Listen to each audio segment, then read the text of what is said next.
काफ़ी समय पहले की बात है। प्रतापगढ़ नाम का एक राज्य था। वहाँ का राजा बहुत अच्छा था, मगर राजा को एक सुख नहीं था। वह ये कि उसकी कोई भी संतान नहीं थी और वह चाहता था कि अब वह राज्य के अंदर किसी योग्य बच्चे को गोद ले, ताकि वह उसका उत्तराधिकारी बन सके और आगे की बागडोर को सुचारू रूप से चला सके। और इसी को देखते हुए राजा ने राज्य में घोषणा करवा दी कि सभी बच्चे राजमहल में एकत्रित हो जाए। ऐसा ही हुआ।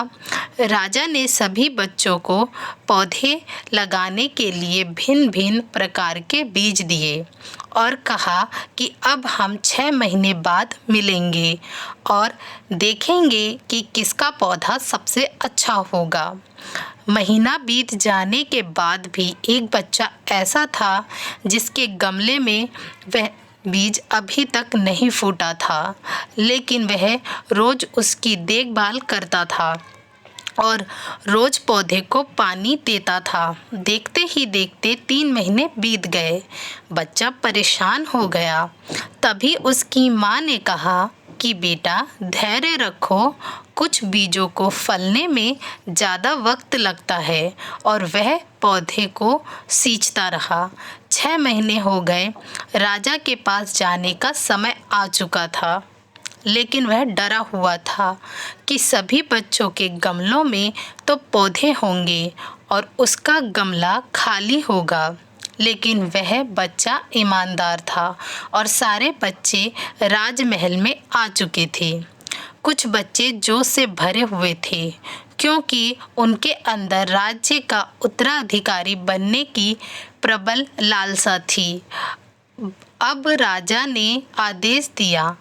सभी बच्चे अपने अपने गमले दिखाने लगे, मगर एक बच्चा सहमा हुआ था, क्योंकि उसका गमला खाली था। तभी राजा की नज़र उस गमले पर गई। उसने पूछा, तुम्हारा गमला तो खाली है।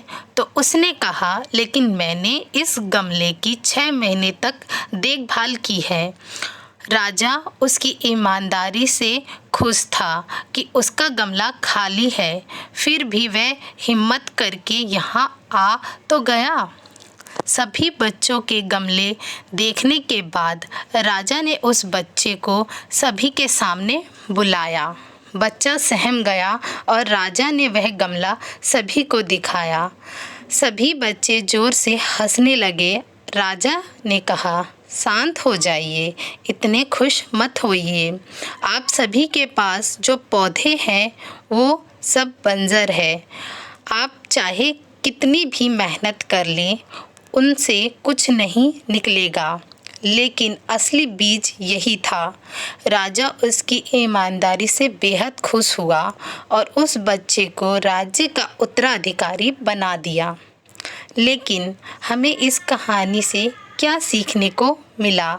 मेरे हिसाब से अपने अंदर ईमानदारी का होना बहुत ज़रूरी है। अगर हम खुद के साथ ईमानदार हैं तो जीवन के किसी न किसी पड़ाव में सफल हो ही जाएंगे।